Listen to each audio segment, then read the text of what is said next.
কাছে এই উদ্বোধনী পর্ব সমাপ্ত করব। সেখানেও কিন্তু ন্যাশনাল লেভেলে আমরা অনেক বেটার পজিশন আছি। এইচআইভি নিয়ে আমি বলবো ভেরি ইম্পর্টেন্ট।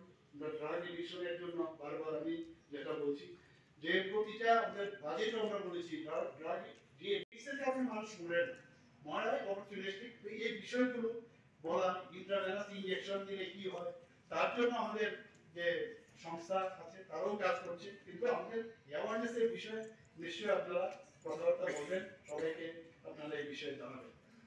আমাদের মাননীয় প্রধানমন্ত্রীর জন আরোগ্য যোজনা আপনারা সবাই জানেন যে আমরা প্রায় 13-13.5 লক্ষ মতো আমরা টার্গেট করেছিলাম। 100% পবলিক কার্ড বিতরণ হয়ে গেছে। 5 লাখ টাকা করে পাচ্ছে প্রতিটা ফ্যামিলি, গরিব মানুষের। কিন্তু সেটা করার পরে দেখা গেল যে হিউম্যান টাচের যে কথা বললাম যে আমাদের রাজ্যে অন্যান্য লোক কিন্তু এই এই যে ইন্স্যুরেন্স, যে হেলথ ইন্স্যুরেন্স সেই কভারে আসে। তো আমি আমার যে ফিনান্স মিনিস্টার সাথে কথা বললাম, ত্রিপুরা একমাত্র রাজ্য যেখানে ভারতের মধ্যে যে অন্য কোনো রাজ্যে অন্য জায়গার মধ্যেও কিন্তু ক্যাবিং আছে, আমাদের এখানে 100% যে মুখ্যমন্ত্রী জন আরোগ্য যোজনা যখন শুরু করলাম একইভাবে একই কায়দা 5 লাখ যে প্রতি বছরে দেওয়া সেই ব্যবস্থা কিন্তু আমরা করেছি। এতে করে দেখা যায় যে প্রায় এখানে চিফ মিনিস্টার জন আরোগ্য যোজনা 16 কোটি মানে 17 কোটি টাকার দাম নিষ্পত্তি আমরা করেছি। কারণ যেহেতু আগে বেতন না এবং বিভিন্ন যেসব আমাদের যেখানে প্রধানমন্ত্রী জন আরোগ্য যোজনার যেসব জায়গায় আমরা রেফার করতাম তা সেই আমরাও কিন্তু এই জায়গাটা আমরা এনেছি। এখানে এনএইচএমকে আমি ধন্যবাদ দেব যে ওনারাও ভালো ভালো কাজ করছেন। এখানে জাতীয় কুষ্ঠরোগ যেটা সেই দূরীকরণ প্রকল্প, এখানে লেপ্রোসি থেকে আরম্ভ করে টিউবারকুলোসিসের নির্মূলীকরণের জন্য মাননীয় প্রধানমন্ত্রী খুব জোর দিয়েছে। আমাকেও সেখানে বলতে হয়েছে দিল্লি থেকে, এবং সেই কাজটা ওনারা ভালো করছেন। National vector borne disease control program, national program for prevention and control of diabetes, cancer, cardiovascular disease আর স্ট্রোক সেই বিষয়ে ওনারা কাজ করছেন।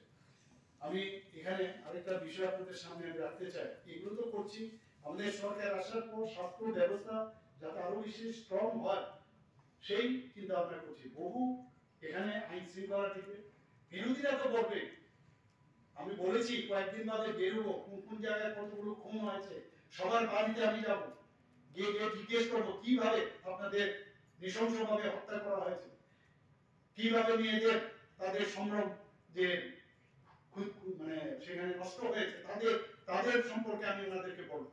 আমি ওনাদেরকে বলবো কোথায় অগ্নিসংযোগ হয়েছে, কতগুলো লোক এখনো যারা ইন্ডিকেট হয়েছে তাদের অত্যাচারে। আমার মনে আছে শুধু সাউথে আমি গিয়েছি, সাউথে 69 জনকে ওরা খুন করেছে। আমাদের সরকার আসার পর একটাও রাজনৈতিক সন্ত্রাস কিন্তু একটা রাজনৈতিক খুন হয়নি। আমি বিষয়গুলো নিয়ে আসছি, ওনাদেরকে বলেছিলাম যে আপনারা নিজের আইনাটা নিজের আগে দেখুন, আগে ফিঙ্গার দেওয়ার আগে অন্যদের 4টা আঙুল কিন্তু আপনাদের দিকে থাকে। এখানে আজকে আইন শৃঙ্খলা এত ভালো থাকাতে আজকে আমাদের যে ন্যাশনাল লেভেল আমাদের এখন 28টা রাজ্যের মধ্যে নিচের দিকে বারবার করে আমরা এখন যে ল এন্ড অর্ডার সিচুয়েশন আমরা 3rd পজিশন। ডাটা নিয়ে এমনিতেই বলবে, ফালতু কিছু না বলি যে আইন শৃঙ্খলা নেই, আইন শৃঙ্খলা নেই। তোমাদের সময় কি ছিল, একজন আরেকজনের পরিপূরক। একবার 5 মাস 5 বছরের জন্য ছিল, কি অবস্থা ছিল কংগ্রেসের, এর আগেও কি ছিল, আর এরপরে কি ছিল কমিউনিস্টদের সময় 35 বছর চারিদিকে এক রাজ্য থেকে মানে এক জায়গা থেকে আরেক জায়গায় যাওয়া কি অসম্ভব। টেররিস্টদের নাম আছে, টেররিস্ট ফ্রি ত্রিপুরা হয়েছে মাননীয় প্রধানমন্ত্রী এবং মাননীয় আমাদের হোম মিনিস্টারের কারণে সেটা সম্ভব হয়েছে। সমস্ত এনএলটি এজিটিএতে ওরা আমার সামনে অস্ত্র তারা সমর্পণ করেছে।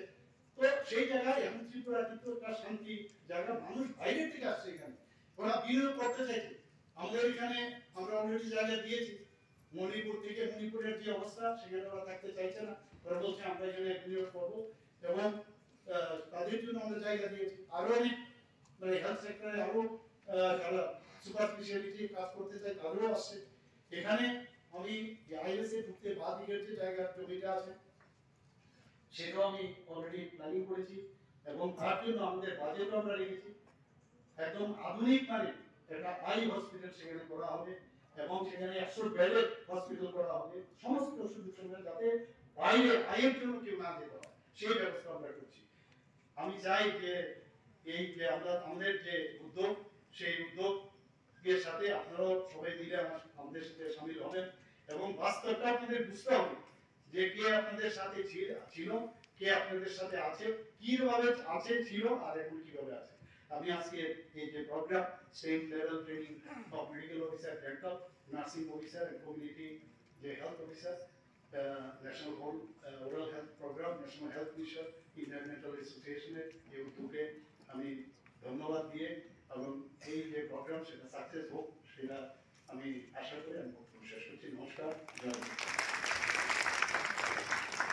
হিন্দ। নর্থ ইস্টার্ন জোনের মধ্যে ইভেন ভারতবর্ষের মধ্যে একদম প্রথম স্থানে মণিপুর ছিল। ত্রিপুরা এখন আউট অফ 8 যে স্টেট তার মধ্যে 4th পজিশন।